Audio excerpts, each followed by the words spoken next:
warahmatullahi wabarakatuh. Ketemu lagi sama kita yang cantik, manja, tentunya di Amino Podcast. Let's talk. Wah, kayaknya hari ini bakalan bener-bener let's talk nih, karena kita ciwi-ciwi yang cantik ngumpul di sini semua, ya kan? Betul kan? Kayak kita bakal kalah pamor sama narasumbernya nih kayaknya ya. Jadi maunya selalu yang nomor satu. Iya, enggak juga sih. Nanti dikira gimana gangguan mental saya. Enggak selalu terdepan kayak di nge. Oke, kali ini kita ngajak siapa sih?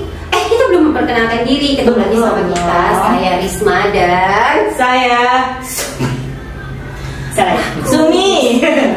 Sumi. Kita hari ini kedatangan siapa sih?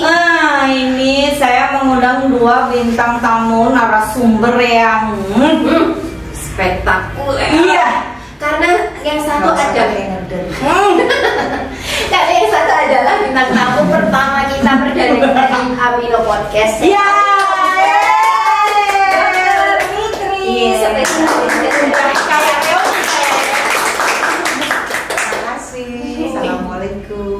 Waalaikumsalam warahmatullahi wabarakatuh. Dan ada siapa lagi sih? Ada Dokter Banun. Dari mana Dokter Banun? Dokter Banun adalah dokter estetika dari Ella Skincare cabang Kelut. Harus pakai dan sama nunnya harus gitu. Coba Dokter Banun yang memperkenalkan. Halo, saya Dokter Banun dari Ella Skincare Kelut. Oke. Kita mau ngapain sih kok sama dulu ketemu Dokter Banun? Merasa hidungmu menggeret. Kalau Ibu Bledra saya apa Bu? Ya kalau ini diurutnya aku paling carry. Ya Dokter Risma, sekarang kita mau ngomongin apa sih? Bentar lagi kan kita ada Hari Ibu, 22 Desember. Kita sebagai sesama perempuan ingin ikut menyemarakkan Hari Ibu dengan mengadakan membicarakan podcast pada hari ini tentang tetap cantik. Cantik membuat sehat. Yeay. Tolong Anda lagi Bunda. Cantik membuat sehat mental. Benar ya Dokter? Betul. Oh betul sekali. Coba diulangi Dokter Banun. Cantik membuat sehat mental. Sampai hamil rambut. Dok, sebenarnya sehat mental apa sih Dok? Gini. Kalau bukan melengsek. Jadi kan kita bicara yang masalah umum dulu ya. Bagian dari kesehatan mental itu adalah salah satunya adalah stres ya. Nah stres itu di era sekarang itu sebetulnya sangat manusiawi. Ini semuanya, saya sebagai seorang psikiater, Dokter Banun, Cek Sumi, Dokter Risma dan bapak-bapak semua pasti mengalami satu kondisi yang namanya stres ya. Stres itu sebetulnya ada dua macam. Kalau yang kita alami sehari-hari itu namanya stres ya. Tapi kalau itu sudah mengganggu kualitas hidup kita, mengganggu psikologis kita, itu namanya distress.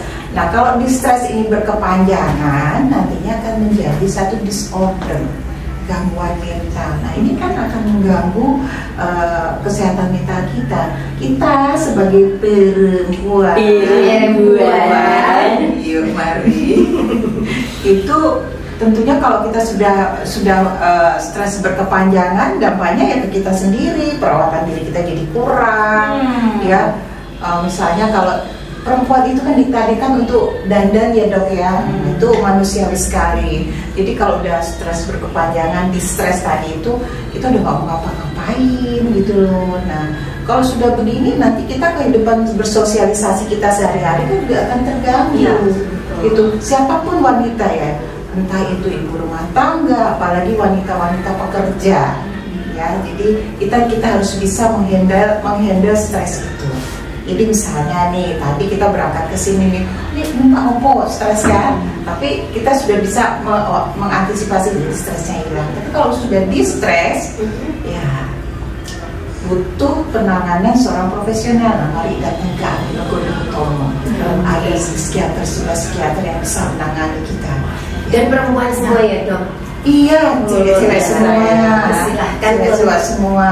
Jadi nanti silakan nanti datang ke Amino Godotomo. Sekarang Amino buka poliklinik sore, jadi nggak ada alasan aku reso mangkat kontrol pagi bisa kok sore hari.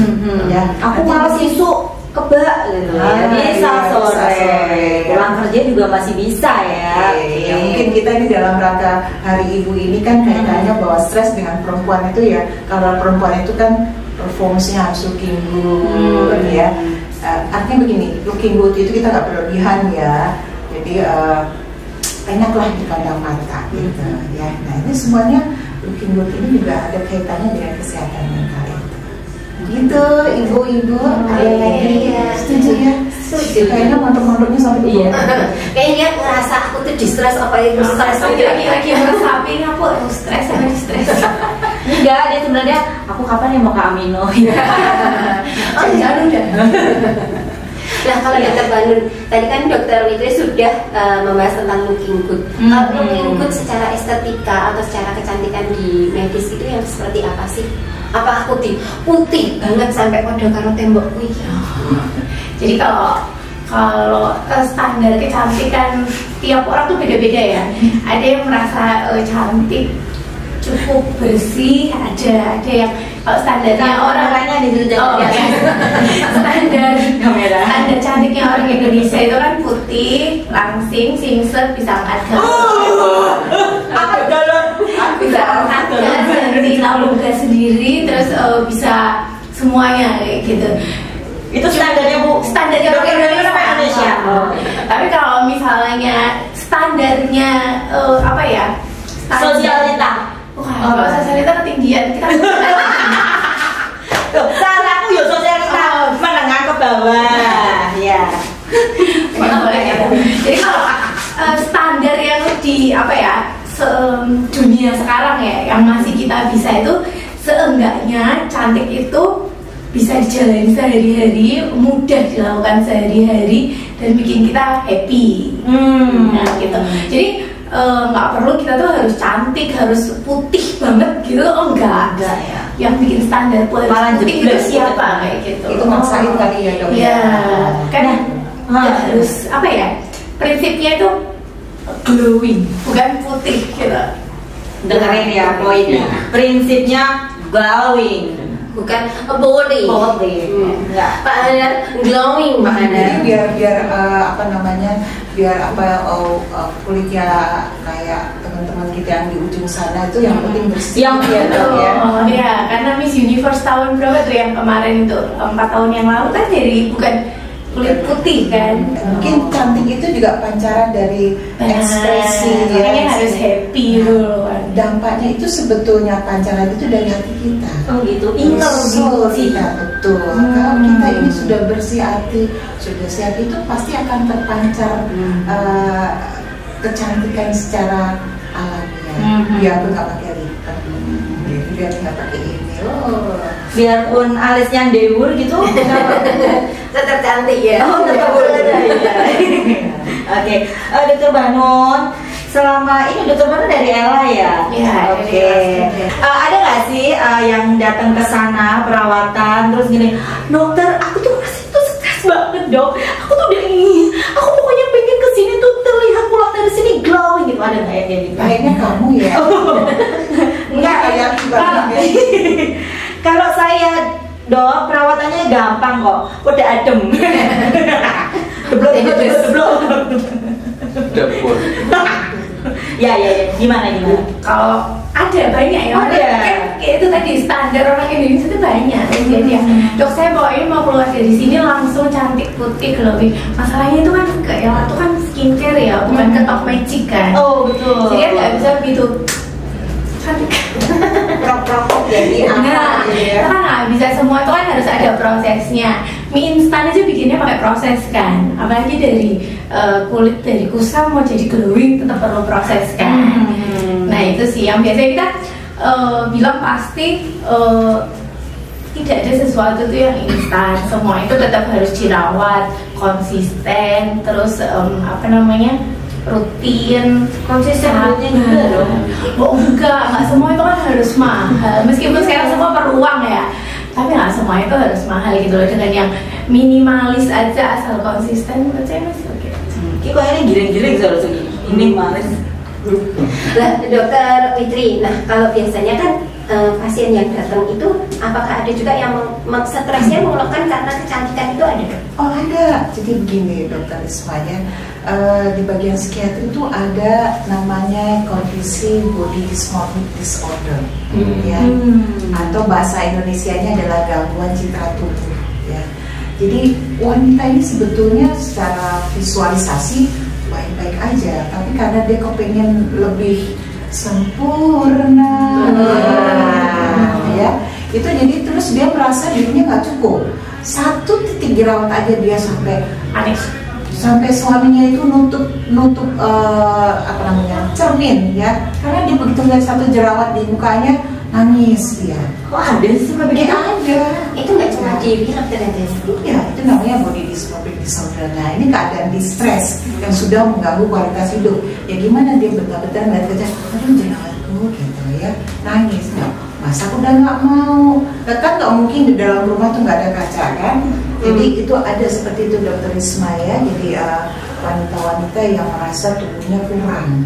Itu yang saya contohkan sedikit ya, ada jerawat. Ada yang merasa kok hidungku bengkok ya, padahal sebetulnya nggak apa-apa.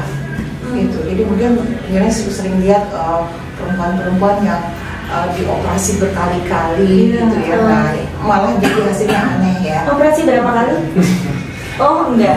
Alhamdulillah gitu ya. Operasi Jibril. Dari lahir. Operasi Jibril. Gitu. Jadi nah ya kondisi-kondisi ini butuh penanganan profesional gitu ya. Alhamdulillah selama ini yang saya pribadi tangani pasien yang BDD ini, istilahnya BDD, alhamdulillah bisa berjalan dengan baik. Jadi jangan menganggap ala lu kok baik amat sih begitu aja, jangan. Kalau ini sudah menjadi suatu hal yang abnormal atau patologis harus segera di konsultan yang profesional gitu Dokter Risma. Oke, berarti bisa kerjasama Ibu Banun, misalkan ada pasien yang kayaknya sudah langsung berarti harus konsul Dokter Fitri. Ya, jadi sebetulnya begini ya, saat ini sejawat dari bedah plastik itu juga ada berpikir situ, ada kerjasama dengan bagian kami psikiater. Kalau wanita, tentu kan kalau dioperasi itu kan nggak bisa ya sampai nanti hidungnya ya simetris artis kita begitu ya. Jadi butuh juga konsultasi dari psikiater ya, begitu, supaya hasilnya jangan sampai dia melakukan over tindakan-tindakan yang dia berlebihan, yang malah justru membuat hasilnya nggak baik. Iya, padahal ada yang ngeri loh. Jadi mungkin pengennya tuh yang mancung banget sampai kayaknya ketarik. Oh iya. Malah nggak bisa ketawa ya. Ya. Kalau cantik pun kalau alamiah kan bagus, cuma kalau cantik terus kita jadi membuat berlebihan itu juga nggak bagus. Oke. Berarti kan sebenarnya ada basicnya aja yang untuk cantik ya Dokter Banun. Kalau dasarnya aja yang harus kita siapkan untuk biar tampil cantik itu apa sih? Yang pertama self acceptance ya, jadi menerima diri dulu gitu loh. Jadi misalnya memang warna kulitnya bukan putih ya jangan putih. Itu jadi kayak body dysmorphia kayak gini tuh kan sebenarnya juga bukan cuma bentuk ya Dok, warna kulit tuh kan juga ada ya. Semua yang berkaitan dengan estetika. Ya. Jadi kalau misalnya memang bukan kulitnya yang putih ya jangan minta putih, karena ras sebenarnya kalau orang Indonesia tuh kan rasnya bukan ras kulit putih ya. Tuh minimal ya kalau empat base step skincare yang minimal banget: cleansing, exfoliating, protecting, sama moisturizing. Udah itu 4 itu aja bisa dilakuin aja, menurut saya udah cukup ya, asal rutin itu udah oke banget. Wajah dibersihkan pagi sore, eksfoliasi misalnya seminggu sekali, 2 minggu sekali, setiap hari pakai sunscreen, ketika malam dilembabkan. Simple itu aja sih udah oke ya. Itu sudah sudah memancarkan kecantikan hati. Aku mau nanya nggak sama Dokter Banun? Boleh. Kan kadang-kadang gini ya Dok ya, dokter sebagai Estetika. Kagum sama ini ya soalnya. Kelihatannya yang lain aja. Salfok sama ini. Ya. Banyak klien yang datang ke klinik kecantikan ya kesannya maksain gitu loh Dok. Dok, saya pokoknya kudu ini dan maunya instan. Saya punya duit kok, kenapa dokter nggak mau? Nah ini yang susah itu. Kalau di Ella itu kita fokusnya adalah di skin quality clinic. Jadi meningkatkan kualitas kulit, jadi bukan skin contouring. Jadi kalau kayak tadi yang pengen hidungnya mancung, sininya panjang, terus sininya kenceng, terus matanya naik satu atau naik dua-duanya, matanya itu maksudnya ke skin contouring kayak gitu. Meskipun ya memang ada beberapa skin contouring yang bisa dikerjakan, tapi bukan yang sampai mengubah banget jadi dari wah ini siapa ya gitu enggak banget kayak gitu ya, nggak bisa kayak gitu. Jadi biasanya kita jelaskan lagi skin quality kualitas kulit itu yang penting supaya cantiknya itu awet sampai tua kayak gitu loh, jadi jangka panjang, investasi, skin investasi kayak gitu. Jadi itu yang memang dokter perlu ekstra menjelaskan bahwa kita nggak bisa kamu berubah mukanya dari A menjadi B kecuali mau operasi plastik kayak gitu. Operasi plastik juga risikonya kan banyak ya, kayak yang kemarin itu kan gitu. Jadi kita lebih ke skin quality-nya aja. Jadi kalau kualitas kulitnya bagus, kulitnya glowing, lembab, bersih, pasti sampai tua aja masih kelihatan Terima kasih. Jadi kalau orang tua zaman dulu kayak ibuku gitu kan, kalau bilang misal ibu kalau misal lu kok ireng gitu, rasa sorak popo ireng seperti resik, bener ya, berarti bener ya. Kakek aku ibuku nyeneng hatiku tuh. Tapi sekarang tuh anak sekarang kecil pun udah tahu warna kulit loh. Jadi loh anakku tuh ya mau sekolah ya belum sekolah itu bisa bilang, "Mih kok aku hitam, kok kakak putih," gitu. Terus dia merasa pengen ditukar dengan kakak. Karena saking apa mungkin aku dilok ke orang-orang kali ya, kok ireng dewe gitu. Jadi mungkin harus dari sekarang sobat Amira itu mencegah jangan pernah membahas warna kulit gitu. Bukan sih juga. Jadi tuh malah kayak gitu kadang tuh ada yang dari orang tua kalau di klinik ya. Jadi orang tuanya tuh yang bawa anaknya datang baru bebas. Ini loh dok, anak saya main jabatan kulitnya hitam tuh loh dok gitu.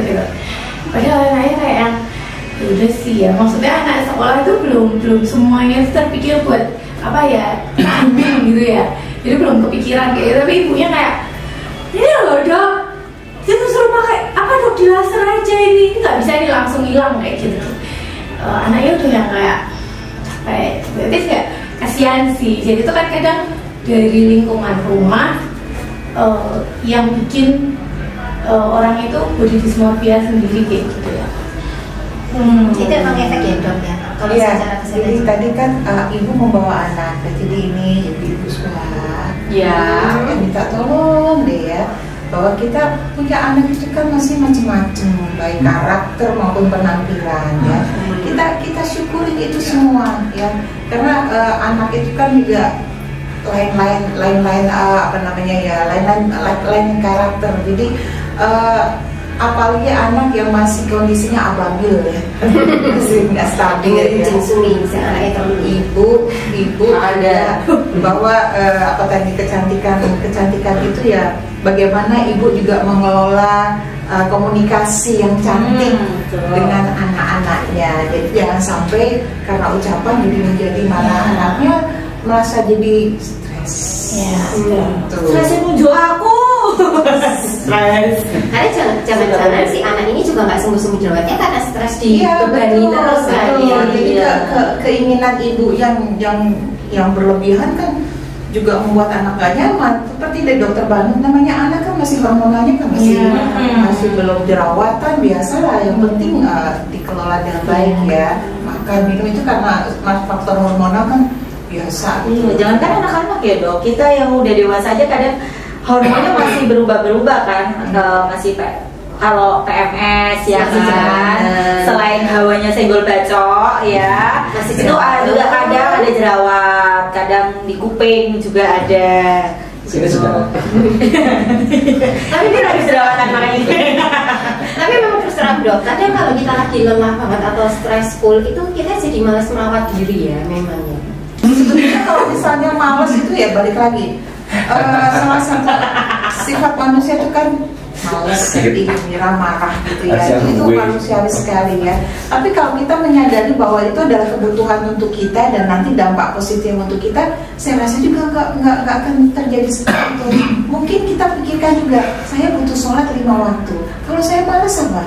Sama kita merawat diri juga begitu. Ya.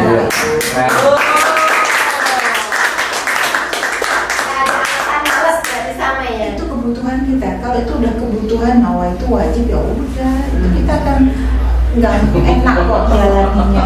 Iya, bener kan? Tapi kayak gitu tuh juga tergantung support system juga ya dok ya. Kadang kalau yang ibu-ibu baru melahirkan itu kadang ada yang dari awal hamil itu kan sudah pakai skincare. Ya, betul. Begitu lahiran hilang, nggak kontrol ke klinik. Dia baru datang ketika anaknya udah 6 bulan. Itu karena ya memang anaknya nggak bisa dititipin, nggak ada support system yang di rumah buat datang ke klinik kayak gitu. Karena kadang ada pasien tuh yang nyamannya kalau konsul langsung, kalau suka konsultasi online gitu. Itu support system juga ngaruh ya menurut. Jadi kalau ada just tip nenek, just tip papa, itu bayinya bisa dititipin dulu baru klinik untuk konsul treatment kayak gitu. Ya, open just tip. Jadi tidak ada alasan suami itu harus punya ngasih istri quality time untuk terserah lo mau apa gitu ya. Sama sekalian. Oh gitunya ya, bukan hanya waktu aja ya. Iya, intinya. Jadi di momen hari ibu ini kita pengen ngajak sobat Amino untuk tetap cantik secara normal agar kesehatan mentalnya juga terjaga gitu ya dok. Dengan cara gimana? Gimana dokter Bandung? Bisa dengan yang pertama self love dulu, mencintai diri sendiri. Yang kedua kemudian perawatan yang basic aja yang kita mampu, kita bisa rutin, kita bisa konsisten kayak gitu. Terus dari hati yang happy ya dok ya. Iya. Dan sebenarnya semua itu kita mau cantik atau enggak itu sebenarnya dari diri sendiri juga kan. Jadi kayak ada kalanya orang tuh kayak seperti menyalakan gawan bayi gitu. Jadi kayak kemarin sebelum lahiran dia tuh masih yang glowing gitu kan. Tadi mungkin seperti sampaikan dokter Banur, ketika setelah melahirkan orang ngoper nih perawatan dan lain sebagainya. Sampai keleke ireng sampai seperti yo ireng nyalahinnya bayi ini. Iki gawan bayi sebenarnya enggak ya, itu bisa ya tetap dirawat ya. Selama ada. Kalau Pengen cek. Oke, dan selain itu tips untuk tetap sehat mental, tidak stres adalah apa dokter? Oke, baik. Saya fokuskan ke stresnya dulu ya. Jadi supaya kita tidak di-stres ya. Kalau stres biasa. Jadi pertama ya kita harus punya teman untuk ngobrol ya. Punya teman untuk ngobrol, untuk mencurahkan unek-unek kita ya. Kalau memang kita nggak ada teman untuk bisa berbagi dan itu sudah menganggap bahwa ini sudah mengganggu itu tadi quality of life kita, ya baru pergilah ke ahlinya gitu. Kemudian olahraga nih, ketinggalan banget ini olahraga. Karena olahraga itu akan meningkatkan kortisol kita yang membuat kita happy. Kalau kita happy udah ketawa gitu kan, nah rasanya udah senang gitu ya. Nah, sebagai seorang yang beragama, jangan lupa ibadah nggak boleh ditinggalin. Gitu. Apapun agamamu, ibadahnya jangan ditinggalin. Gitu. Jadi salah satu tips-tips untuk mengelola stres supaya ibu sekalian tetap glowing dan cantik, ya kurang lebih itu. Dan jangan lupa perawatan di tempatnya dokter Banur. Oke. Kalau dokter ini sendiri aku ingin tahu nih, kok masih tetap glowing loh, padahal udah nenek-nenek ya kan. Udah jadi nenek maksudnya. Loh, udah jadi nenek kan? Iya kan? Iya. Cucunya dua. Tuh kan? Nggak salah. Aku sama Pak Kandar tuh. Cucunya. Sama-sama dia tahu banget. Iya, makanya sebetulnya tipsnya yang tadi itu aja. Yang penting bahagia, yang penting happy ya. Iya, terus olahraga, goes ya. Goes. Zumba ya, zumba. Goreng ya, goreng. Perawatan ya, kita tetaplah sebagai perempuan kan tetap butuh perawatan ya. Ya, semua juga tetap menyesuaikan dengan kondisi Oke, tidak ada kata alasan kok mahalnya juga, kok bisa banyak jalan menuju tetap cantik. Oke. Sip. Sore ini ya. Mari kita tutup podcast kita kali ini di Amino Podcast. Let's talk.